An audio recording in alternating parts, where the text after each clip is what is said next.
오늘도 하나님의 그 귀한 은혜의 보좌로 이끌어준 우리 안성 기사님과 아이노스 찬양팀에게 감사드립니다. 우리 함께 박수 한번 치십시다. 감사합니다.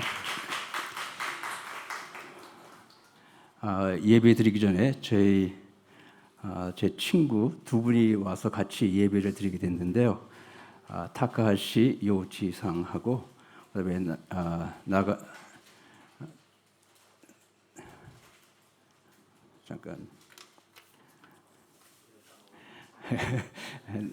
나가지마 요이치로상 잠깐 일어나시면 저희가 감사합니다. 네. 감사합니다. 저희가 매주 금요일마다 같이 만나서 말씀을 같이 나누고 같이 성경 공부를 하는데 지난 주 금요일날 같이 공부할 때 저한테 목사님 교회 한번 나가고 싶다고 그렇게 얘기를 해가지고 오늘 이렇게 나왔습니다. 근데 갑자기 소개를 하는 중에 이름을 깜빡 잊어가지고 죄송합니다. 오늘 하나님 말씀 같이 찾아보겠습니다. 하나님 말씀은 요한복음 21장 15절부터 23절까지 말씀이 되겠습니다. 같이 봉독하겠습니다. 15절부터 시작.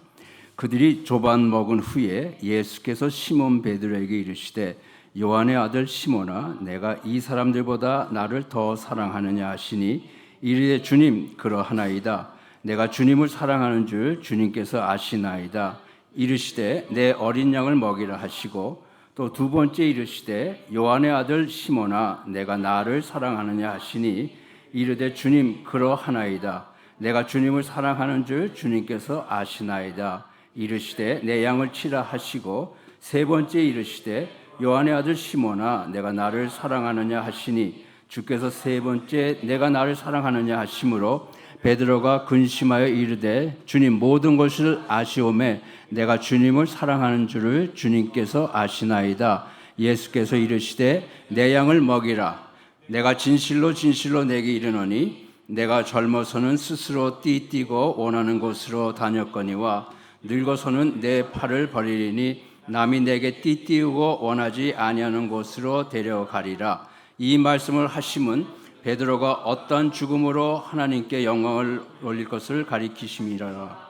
이 말씀을 하시고 베드로에게 이르시되 나를 따르라 하시니 베드로가 돌이켜 예수께서 사랑하시는 그 제자가 따르는 것을 보니 그는 만찬석에서 예수의 품에 의지하여 주님을 파는 자가 누구오니까 묻던 자더라. 이에 베드로가 그를 보고 예수께 여짜오되 주님 이 사람은 어떻게 되겠사옵나이까? 예수께서 이르시되 내가 올 때까지 그를 머물게 하고자 할지라도 내게 무슨 상관이 있냐? 너는 나를 따르라 하시더라. 아멘. 복음서를 읽으면서 놀라운 사실을 발견하게 됩니다. 무수히 많은 사람들이 주의 말씀을 듣기 위해서 모였고 병 고쳐주심을 위해서 쫓았지만은 주님께서 이들에게 의탁하지 않으셨다고 이렇게 말씀을 합니다. 어떤 모임이나 교회와 같은 조직을 만들어 자신의 세력을 만들지 않으셨다는 것이죠. 그 대신에 예수님은 12 제자를 택하고 많은 시간을 훈련시키는 일에 전념하셨습니다. 지금도 조용히 말씀을 묵상하면서 그 영향을 생각해 보니 참으로 놀랍습니다.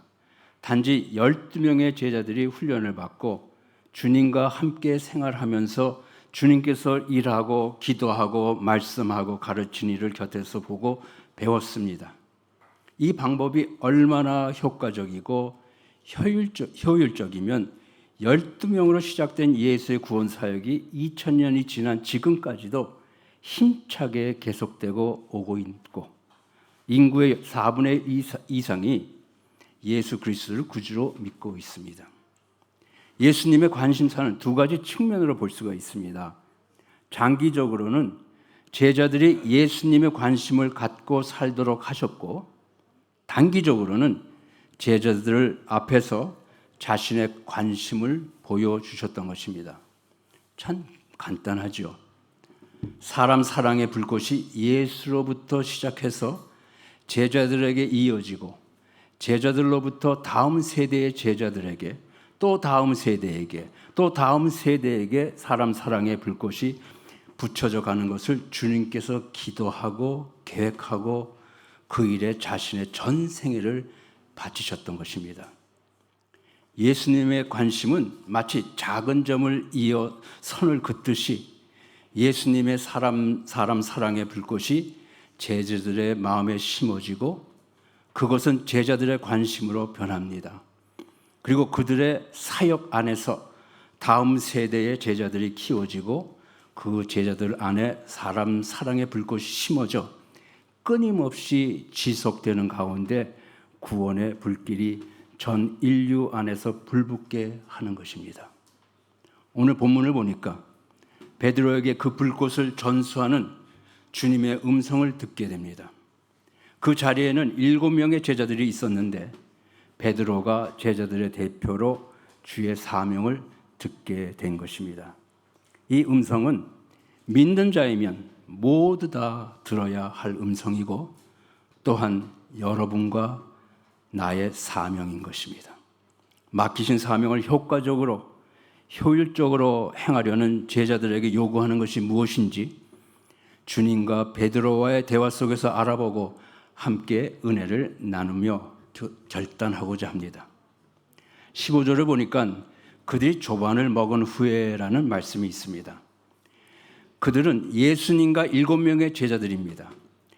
오늘 말씀 본문보다도 그 앞에 21장 1절부터 14절을 보면은 예수님께서 물고기를 낚는 제자들에게 나타나셔서 아침 식사를 준비하십니다.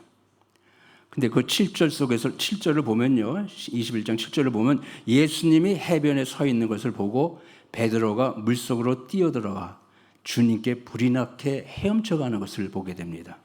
그리고 9절에서 해변에 도착하니까 숯불이 있고 주님께서 아침 준비를 하고 계셨습니다. 베드로는 숯불 곁으로 가 몸을 말리면서 주님께 인사를 했습니다. 곤니치와 아닌가요? 오하요 고자이마스 이렇게 되나요? 그 순간에 베드로는 심장이 멈추는 것 같았습니다. 예수께서 잡히시던 날 밤 대제사장 안낫의 집으로 끌려가서 신문을 당하실 때에 베드로도 그곳까지 쫓아가 불을 쬐는 하인들 곁에 숨어서 자신도 불을 쬐던 기억이 되살아났던 것입니다. 요한복음 18장 18절을 보면은 그 상황이 되는 것인데 이걸 돌이킬 수 없는 후회가 파도같이 밀려 들어왔습니다. 그곳 불 곁에서 베드로는 예수님을 모른다고 3번이나 부인을 했습니다. 마지막 3번째는 닭까지 울었습니다. 예수님께서 경고하시면서 예언하시던 말씀이 18장 27절에 있는데 그 말씀까지 겹쳐가지고 마음이 무척 괴로웠습니다. 베드로는 상한 심령으로 인하여 아침 식사를 하는 둥 마는 둥 그런데 주님께서 자신을 바라보시며 내가 이 사람들보다 나를 더 사랑하느냐 이렇게 물으십니다. 베드로는 또 섬뜩 놀랐습니다. 마태복음 26장 33절을 보면 이들 모두가 주를 버릴지라도 나는 결코 버리지 않겠습니다 하던 자기 자신이 생각이 났습니다. 주님을 사랑하여 결코 배반하지 않겠다는 자신의 신념을 강하게 표현하면서 생각 없이 뱉은 말, 함께 주님을 따르고 섬기던 다른 제자들을 무시하고 그런 사실이 가슴 아프게 생각이 났습니다. 형제들에게 미안하고 또한 여러 번 경고하신 주님을 대할 면목이 없습니다. 베드로는 겨우 들릴까 말까 하는 소리로 대답을 합니다. 주님, 그렇습니다. 내가 주님을 사랑하는 줄 주님께서 아십니다. 다른 때 같으면요, 주님, 내가 주님을 사랑합니다 라면서 큰 소리를 쳤을 베드로는 겸손히 자신이 얼마나 주님을 사랑하는지를 주님의 판단에 맡기고 있는 것입니다. 너무 자신에 넘쳐 모든 것 위에 군림한 자신의 교만이 보였습니다. 주님의 경고에도 불구하고 자신 있다고 호언장담했던 베드로, 회개가 절로 나왔습니다. 성경은 교만에 대해서 어떤 말씀을 하고 있습니까? 잠언 16장 18절을 보니까요. 교만은 패망의 선봉이다. 거만한 마음은 넘어짐의 앞잡이다. 이렇게 말하고 있습니다. 성경은 오래전부터 교만하지 말라고 우리에게 훈계하고 있습니다. 교만으로 인하여 망한 자가 있습니다. 잘 아시는 애굽 바로 왕 모세 때 하나님의 말씀을 듣지 않고 자신에 넘쳐가지고 교만을 떨다가 그 큰 나라를 다 망가쳐 버리지 않았습니까?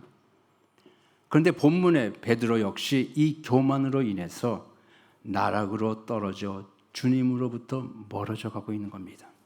그것도 3번이나 말이죠. 나 예수 몰라. 그렇게 부인하면서 나락으로 떨어져 갔던 것입니다.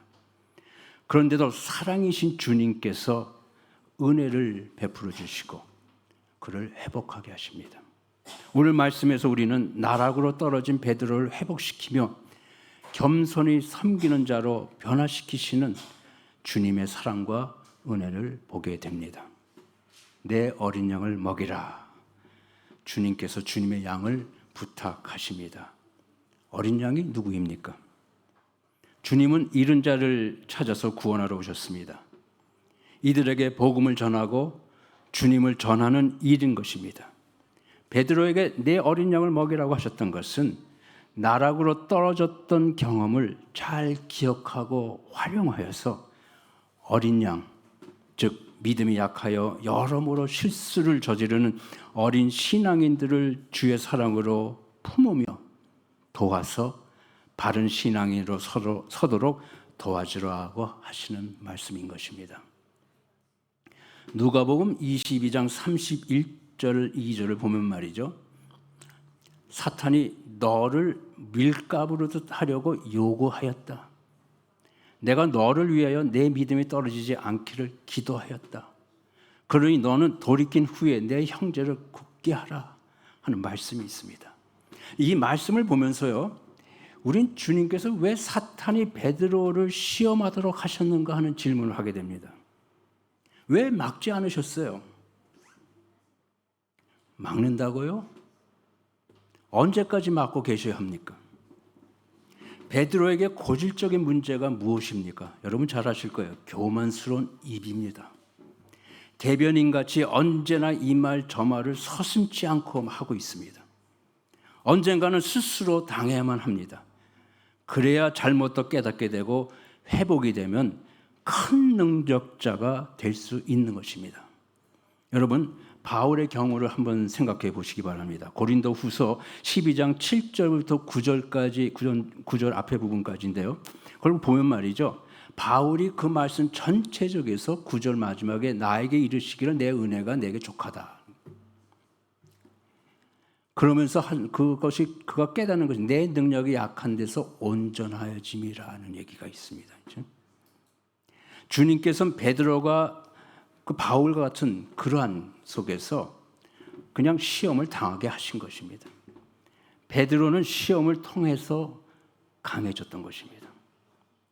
기회를 탄 사탄은 베드로를 밀가부르듯 후 불어버리려고 했습니다. 그런데 주님께서 한 가지 가로막음의 길을 열어두셨습니다. 보세요. 베드로야, 내가 너를 위해서 내 믿음이 떨어지지 않기를 기도하였다. 이렇게 말씀하시잖아요. 베드로가 나락에 떨어져도 믿음만은 잃지 않고 지킬 수 있도록 기도하셨다는 것입니다. 믿음이 베드로를 회복시키는 능력이 되었습니다. 여러분, 믿음에 굳게 서기를 기도합니다. 믿음이 어떤 경우에라도 우리의 능력이 될 것이기 때문에 그렇습니다.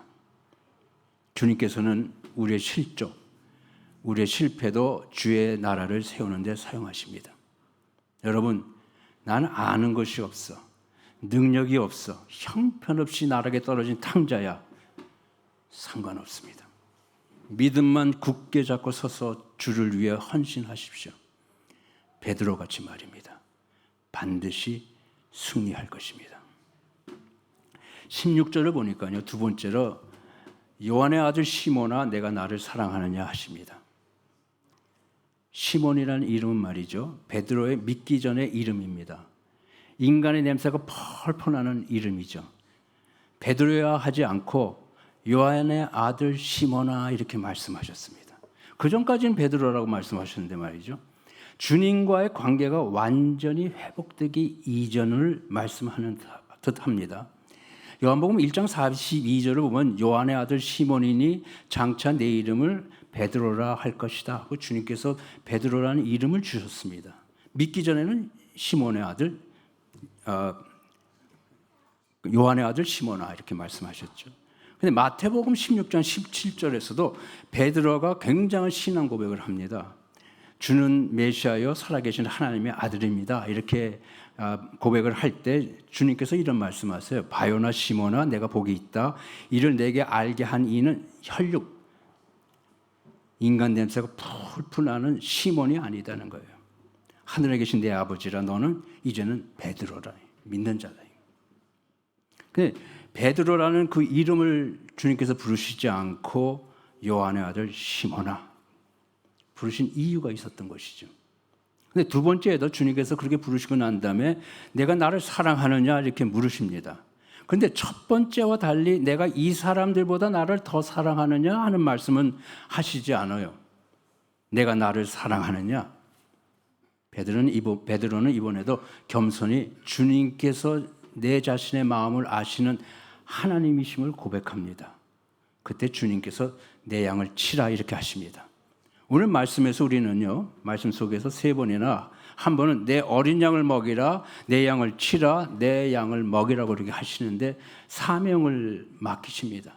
근데 이 사명을 맡기시기 전에 주님께서 네가 나를 사랑하느냐 하고 물으십니다. 주를 향한 사랑이 우리 사명자의 기본인 것을 주님께서 다시 한번 강조하고 있다 이렇게 우리는 생각할 수가 있습니다. 세 번이나 주를 향한 사랑을 확인한 후에 주님의 일을 부탁하시는 것은 예수님께서 가장 으뜸으로 여기는 핵심 가치가 무엇인지를 확인시켜 주기 위한 것입니다. 주를 사랑하는 자만이 예수님의 심장이 박동치는 곳 바로 양을 알 것이기 때문인 것입니다.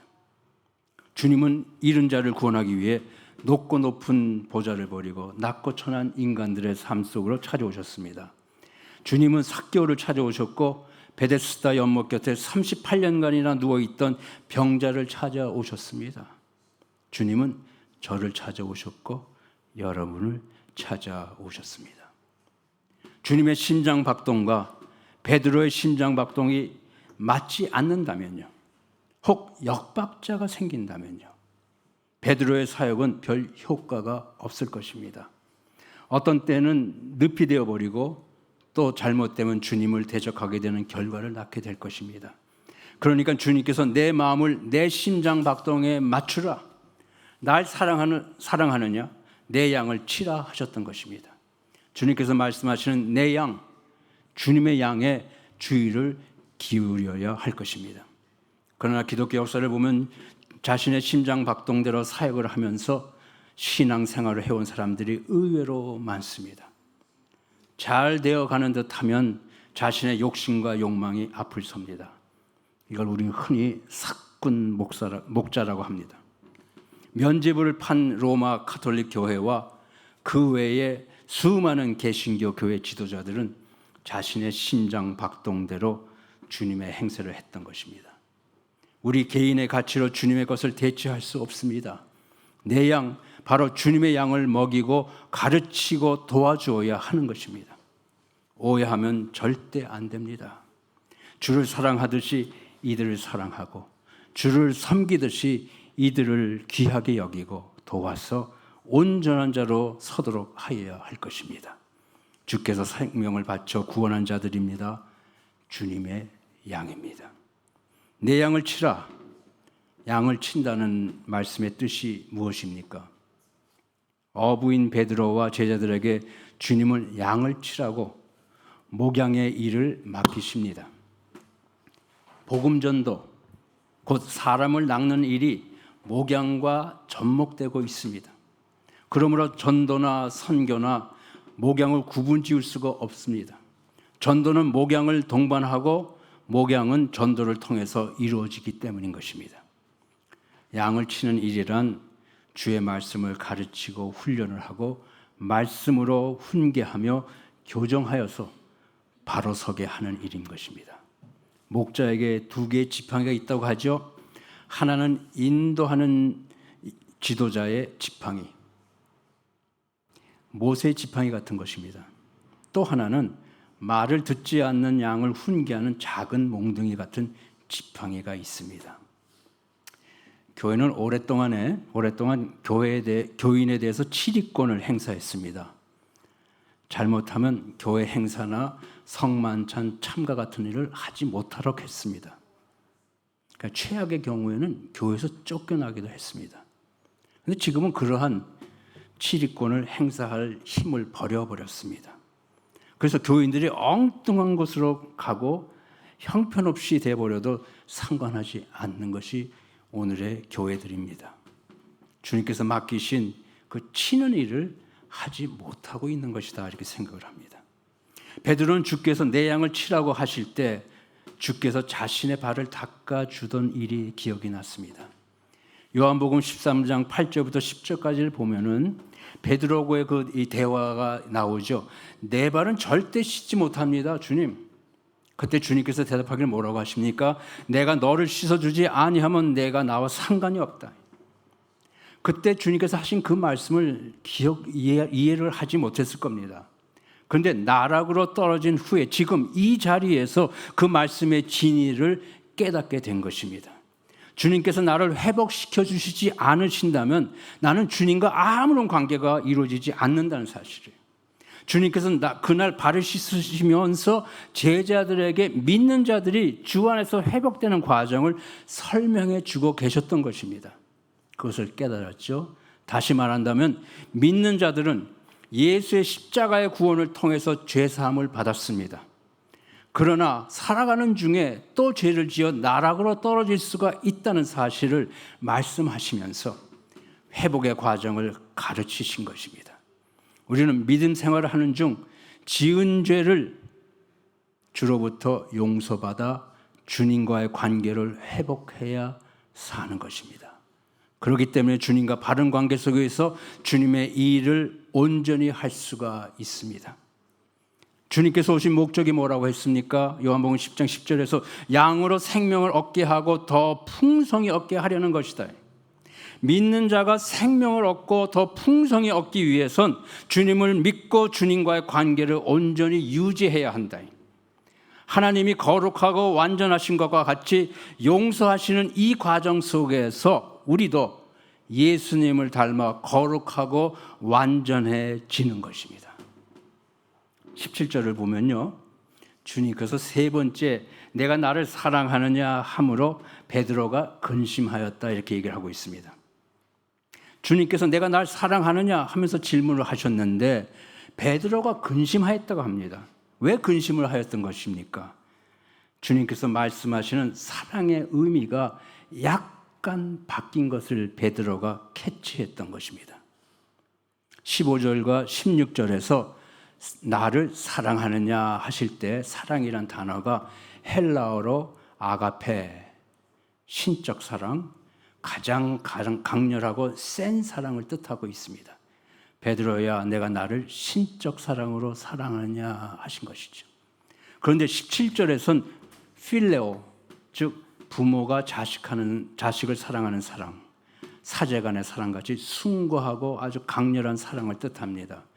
그러니까 주님께서 하시는 말씀이 베드로야 내가 나를 선생의 사랑으로 사랑하느냐 하신 것입니다.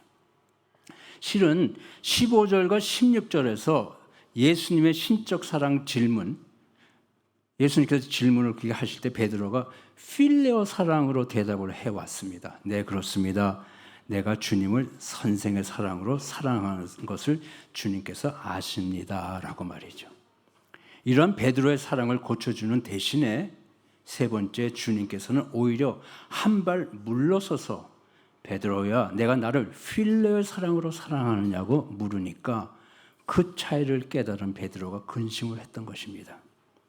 베드로는 주님 모든 것을 아는 하나님이시니 내가 주님을 필레오 사랑하는 줄을 주께서 아십니다. 이렇게 대답을 합니다.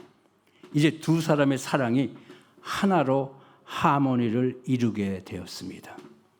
주님께서 한 발짝 물러서 주시니까 하모니가 이루어진 것입니다.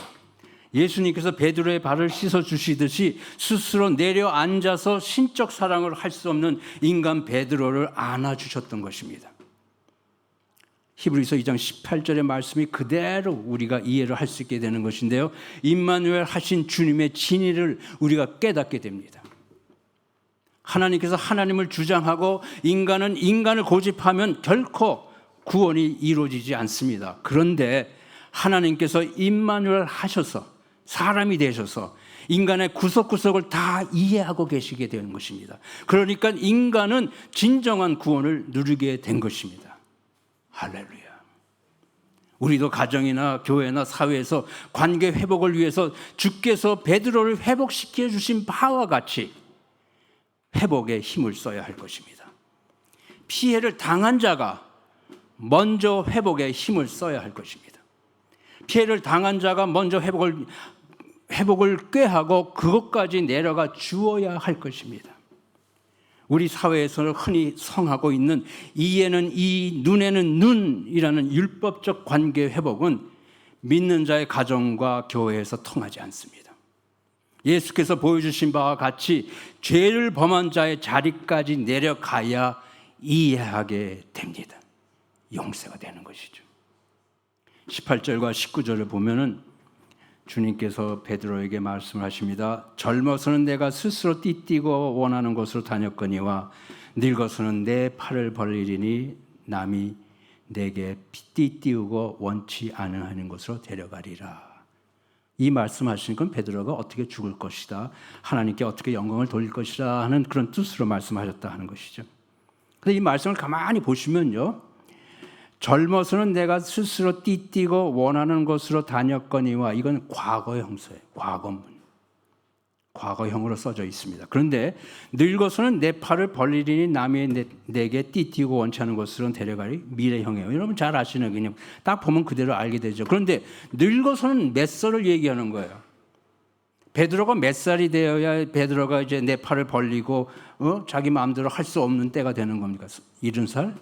75살? 80살? 90살? 100살? 그게 아니죠. 과거문과 미래문이라는 그 현재 상황에서 예수님께서 하시는 말씀 아니에요. 그런데 베드로 나이가 몇 살이에요? 나이가 25에서 30살 정도밖에 안 됐을 거란 말이죠. 근데 이제 늙었다는 얘기는 이제 이후로, 지금까지는 네가 네 혈기대로 인간 냄새 나는 풀풀 나는 대로 그냥 그대로 했지만은 이제부터는 내가 너를 용서하고 너에게 일을 맡긴 이제부터는 말이는 그런 의미로 우리가 생각을 하게 됩니다. 그러니까 지금부터 너는 변하여서 겸손히 자신의 뜻을 고집하지 않고 섬기는 자의 자리를 지키며 나의 영광을 위해서 살 것이다. 저는 이 말씀을 대하면서요, 빌립보서 2장 5절을 생각해 봤습니다. 우리 잘 알죠? 너희 안에 이 말씀 한번 같이 읽어볼까요? 너희 안에 이 마음을 품으라. 곧 그리스도 예수의 마음이니 그는 근본 하나님의 본체시나 하나님과 동등됨을 취할 것으로 여기지 아니하고 오히려 자신을 비워서 종의 형체를 가지사 사람의 형체를 가지사 사람과 같이 되셨고 사람의 모양으로 나타나사 자기를 낮추시고 죽기까지 복종했으니 곧 십자가에서 죽으심이라. 계속적으로 자신을 비하하고 겸손히 내려놓는 모습을 우리가 빌립보서 2장 5절에서 보게 됩니다. 그렇기 때문에 제자들은 주를 사랑한다 하는 것, 이 주를 사랑한다는 것을 주를 닮는 것으로 알게 되었고 십자가의 길을 가게 된 것입니다. 베드로는 주님을 위해서 겸손한 자리에서 섬기며 생명도 아끼지 않았습니다. 주님께서 우리를 통하여 이루고자 하시는 일이 무엇입니까?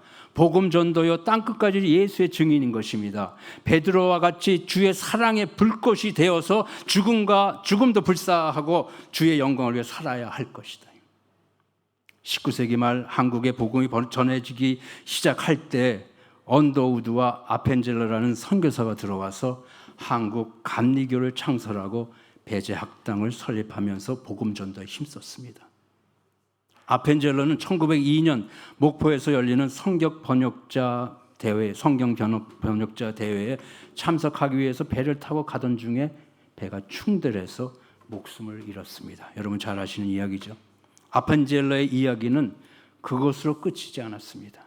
아버지가 순교했다는 소식을 들은 아펜젤러의 2세 헨리 다찌는 즉시 한국에 들어와서 아버지를 이어 죽을 때까지 한국의 복음화를 위해서 헌신했습니다.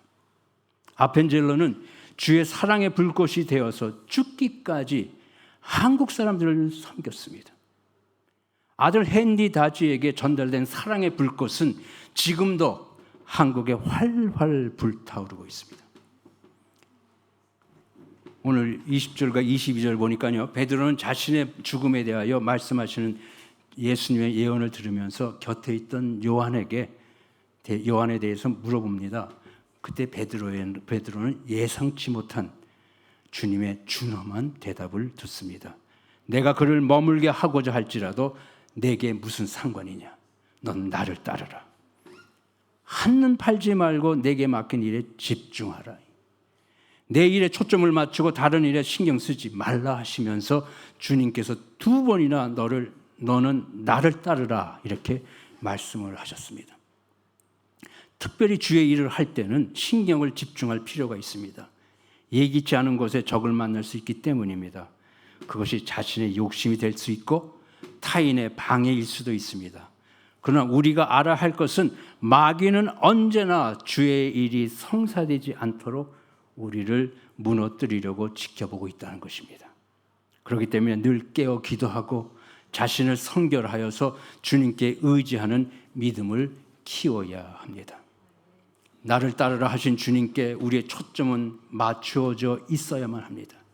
우리가 주님의 양인 것을 잊지 말아야 합니다. 비록 주님의 양을 치라고 부탁을 받았으나 원천적으로 우리는 주님의 양인 것입니다. 그러므로 우리는 주님만을 바라보고 갈 때 길을 열고 인도하는 주님을 보게 됩니다. 말씀을 정리합니다.